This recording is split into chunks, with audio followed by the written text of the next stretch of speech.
नमस्कार दोस्तों, कैसे हैं आप सभी। बिल्कुल आप सभी बहुत अच्छे होंगे। तो चलिए देखते हैं, आज जो लेटेस्ट नोटिफिकेशंस आया है वो आया है यूपीएससी, ठीक है, यूनियन पब्लिक सर्विस कमीशन की ओर से। यूनियन पब्लिक सर्विस कमीशन की ओर से आई है। इसमें हम लोग देखते हैं कि क्या चीज़ पे वैकेंसी आई है।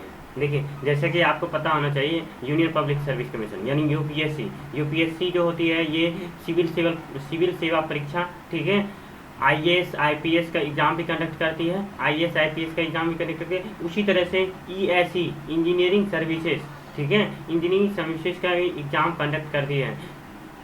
उसी का ये वैकेंसी आई है, यानी कि ईएसई की वैकेंसी आई है, जो कि प्रत्येक साल आती है, ठीक है, प्रत्येक ईयर आती है। उसमें अब की बार यानी 2023 के लिए, ठीक है, 2023 के लिए आई है। उसमें देखते हैं क्या क्या एलिजिबिलिटी क्राइटेरिया है, कब से फॉर्म भरना स्टार्ट हुई है और कब तक लास्ट डेट है, उसके बाद क्या एग्जामिनेशन फी है।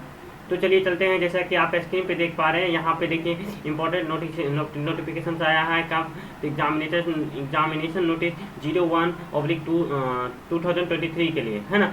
ये जो स्टार्ट हुआ है 14/9/2022 को स्टार्ट हुआ है और ये एप्लीकेशन स्टार्ट हो गई थी। और लास्ट डेट जो है सबमिशन का वो है 4/10 यानी 4 अक्टूबर 2022 है, ठीक है। और देखिए वेबसाइट जो यहाँ पे दिया है www.upsc.gov.in, ठीक है। अब चलिए चलते हैं, देखते हैं वन बाय वन, ठीक है, किस किस ब्रांच के लिए है।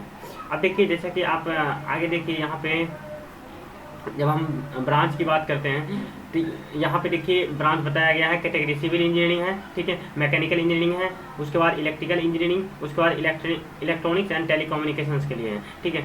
और जो है यहाँ पे देखिए सिविल इंजीनियरिंग में कौन कौन सा ग्रुप ए के पोस्ट के लिए है, ठीक है, सर्विस के लिए। यहाँ पे देखिए सारे सर्विस यहाँ पे डिस्क्राइब किए गए हैं। देखिए कौन कौन सा सर्विस है यहाँ पे। देखिए जैसा कि देख पा रहे होंगे, सर्विस में यहाँ पे सिविल इंजीनियरिंग के लिए सेंट्रल इंजीनियरिंग सर्विस है, सेंट्रल इंजीनियरिंग सर्विस रोड्स, है ना, group A civil engineering post.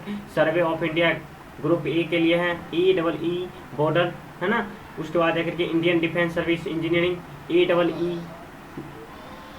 उसके बाद आकर के यहाँ पे सेंट्रल वाटर इंजीनियरिंग के लिए है, ग्रुप ए, इसमें भी है। उसके बाद इसी तरह से मैकेनिकल में, यहाँ पे मैकेनिकल में group A and group B दोनों पोस्ट के लिए है, ठीक है। जब ग्रुप ए की बात करते हैं तो ग्रुप ए यहाँ पे देखिए देख पा रहे होंगे, ठीक है, जस्ट लाइक यहाँ पे EEE GSI। उसके बाद इंडियन डिफेंस सर्विस इंजीनियरिंग है, उसके बाद इंडियन नेवल आर्मेंट है, जस्ट लाइक इसी तरह से सारे सर्विस के बारे में यहाँ पे डिस्क्राइब किए गए हैं। अब चलिए देखते हैं, यहाँ पे ग्रुप बी में भी उसी तरह से है, ठीक है। ग्रुप बी में भी है, यहाँ पे देखिए क्या चीज़ है। ग्रुप बी में देखिए सेंट्रल पावर इंजीनियरिंग सर्विस के लिए। अब देखिए देखते हैं हम लोग इलेक्ट्रिकल इंजीनियरिंग के लिए। इलेक्ट्रिकल इंजीनियरिंग में भी यहाँ पे group A and group B के लिए दिखाया गया है, बताया गया है। इसमें भी देखिए सेंट्रल इलेक्ट्रिकल डिफेंस के लिए है, उसके बाद देखिए नेवल के लिए है, पावर के लिए है ना।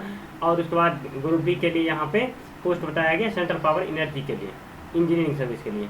उसी तरह से हम यहाँ पे देखते हैं, आप देखिए यहाँ पे जैसा कि देखिए इलेक्ट्रॉनिक्स एंड टेलीकम्युनिकेशंस के लिए जो हम बात करते हैं, तो यहाँ पे इलेक्ट्रॉनिक्स एंड टेलीकम्युनिकेशंस के लिए यहाँ पे group A and group B. Group A में यहाँ पे इंडियन टेलीकम्युनिकेशन से लेकर के, ठीक है, उसके बाद सेंट्रल पावर इंजीनियरिंग डिफेंस, ये सारे चीज़ के लिए। अब देखिए यहाँ पे जूनियर टेलीकॉम ऑफिसर के लिए भी है।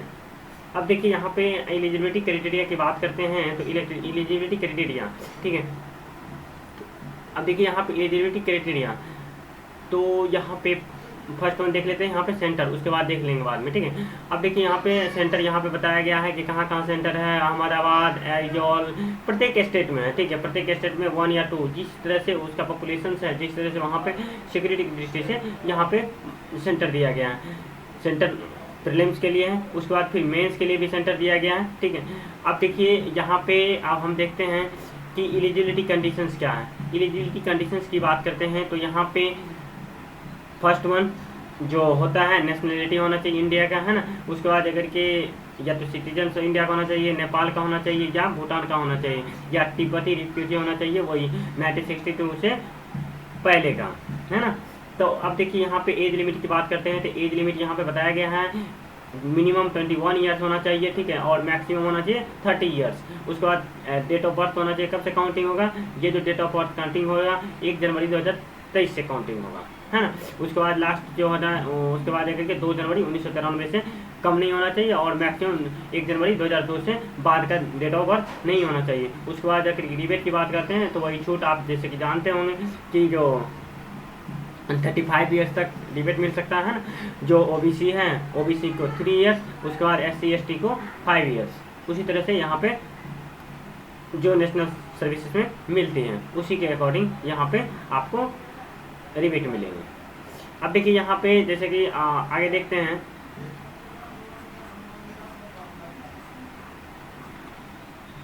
देखिए यहाँ पे मिनिमम क्वालिफिकेशंस की जब बात करते हैं तो मिनिमम क्वालिफिकेशंस क्या है प्रत्येक के लिए। यहाँ पे कहता है एडमिशन जिस समय मतलब आपने फॉर्म सबमिट किया है, ठीक है, तो उस तक, ठीक है, आपका यहाँ पे देखिए for admission of examination candidate must have, ठीक है, तो क्या होना चाहिए, डिग्री इन इंजीनियरिंग, ठीक है, फ्रॉम रिकॉग्नाइज्ड यूनिवर्सिटी, ठीक है। ऐसा नहीं कि आप मतलब सिविल इंजीनियरिंग के पोस्ट के लिए कि सिविल इंजीनियर होना जरूरी है, नहीं, ऐसा कोई नहीं, आपका इंजीनियरिंग डिग्री होना चाहिए, ठीक है। हाँ, भले वहाँ पे सिविल इंजीनियरिंग का जो भी मतलब वहाँ सब्जेक्ट है वो आपको पढ़नी होंगे, ठीक है। तो वही चीज़ है कि आपका इंजीनियरिंग डिग्री होना चाहिए किसी भी सब्जेक्ट से। ऐसा कोई कंपलसरी नहीं कि आप सिविल इंजीनियरिंग से हो या इलेक्ट्रॉनिक्स इंजीनियरिंग से हो, ऐसा कुछ नहीं है, ठीक है। तो वही यहाँ पे बताया है, ठीक है, कि AICTE से अप्रूव होना चाहिए, past A and B institutions, ठीक है, इंजीनियरिंग इंस्टीट्यूशन से होना चाहिए, डिग्री डिप्लोमा, ठीक है, इक्विवेलेंट होना चाहिए, या फॉरेन से होना चाहिए, इंडिया से, ठीक है। तो आप लोग एलिजिबल हैं, या पोस्ट ग्रेजुएट डिग्री हैं, ठीक है, तो भी एलिजिबल है ना। तो अब इसी तरह से यहाँ पे एलिजिबिलिटी क्राइटेरिया थी। अब देखिए चलते हैं, हम लोग देखते हैं आगे जब हम बात करते हैं यहाँ पे मेडिकल एग्जामिनेशन, ठीक है, तो मेडिकल के बारे में बताया गया क्या क्या मेडिकल होना चाहिए, ठीक है, जो सेंट्रल गवर्नमेंट में होता है उसी तरह से यहाँ पे होते हैं। अब देखिए फ़ी की जब बात करते हैं तो यहाँ पे एग्जामिनेशन फ़ी, ठीक है, एग्जामिनेशन फ़ी की बात करते हैं तो यहाँ पे 200 रुपये, 200 रुपीज़, ठीक है, SC ST को लगेंगे, है ना, SC ST। और उसके बाद जाकर के कैंडिडेट एक्सेप्ट फीमेल हुआ, सॉरी, यहाँ पे जो है ना, जो फीमेल है या SC ST है या PWBD है, ठीक है, उसको यहाँ पे फी एग्जेम्प्टेड है, यानी कि उसको फी नहीं लगेंगे। उसके बाद जो रिमेनिंग है, जनरल हो गया, OBC हो गया, ये सबको मिनिमम इसकी एग्जामिनेशन फ़ी जो है 200 रुपीज़ पे करनी होगी, ठीक है। उसके बाद पे एग्जामिनेशन पे का माध्यम जो जानते हैं, जैसा कि कोई भी वीसा कार्ड हो, डेबिट कार्ड हो, है ना, ये सब चलेगा, या नेट बैंकिंग से हो या इंटरनेट बैंकिंग से, इससे कर सकते हैं, ठीक है। तो ये था, और उसके बाद लास्ट डेट जो है 4/10/2022 तक है, आप मतलब फी पेमेंट करने का, है ना। तो ये चीज़ है। अब देखिए जैसे कि आप सिलेबस की थोड़ी बात कर लेते हैं। यहाँ पे जैसे कि सिलेबस यहाँ पे आप देख पा रहे होंगे, यहाँ पे सिलेबस क्या है, ठीक है। अब देखिए सिलेबस जैसा कि यहाँ पे मेंशंस होगा, ये सब तो नहीं है, ये तो मेडिकल की बातें करते हैं। आप देखिए आगे देखिए यहाँ पे सिलेबस से डिस्क्राइब किया गया होगा, लास्ट में दिया होगा, है ना। थोड़ा सा वेट कर लेते हैं। यहाँ पे देखिए, यहाँ पे जैसे कि देखिए यहाँ पे सिलेबस बताया गया है, ठीक है। तो देखिए यहाँ पे एग्जामिनेशन सिलेबी फॉर, हाँ देखिए यहाँ पे, ये देखिए सिलेबस की बात करते हैं तो यहाँ पे देखिए सिलेबी, है ना। यहाँ पे कहता है प्रिलिमिनरी एग्जामिनेशन स्टेज 1, ठीक है, पेपर 1 जो होगा ऑब्जेक्टिव टाइप का होगा, सभी के लिए कॉमन होगा, है ना।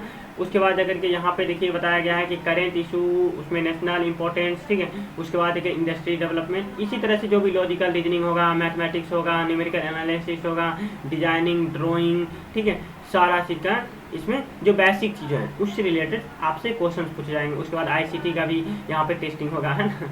तो ये सब चीज़ें हैं। उसके बाद अगर के सिविल इंजीनियरिंग के लिए, उसके बाद अगर के और भी यहाँ पे कहता है पेपर जनरल जो होगा, first knowledge of topic accepted, ठीक है, engineering graduate without special study, ठीक है, क्वेश्चंस और 10 टॉपिक्स होंगे, सर्विस सेट मार्क्स जो होगा ईच टॉपिक के लिए 5%, 15% total marks in paper civil engineering. उसके बाद देखिए यहाँ पे अब आगे देखते हैं, उसी तरह से आप देखिए जैसे ही आप पेपर 1 में पास कर जाते हैं तो उसके बाद आपको पेपर 2 में बैठने का अपॉर्चुनिटी मिलेगा। तो इस तरह से पेपर 2 का यहाँ पे डिटेल सिलेबस दिया गया है, जैसा कि आप देख पा रहे होंगे, ठीक है।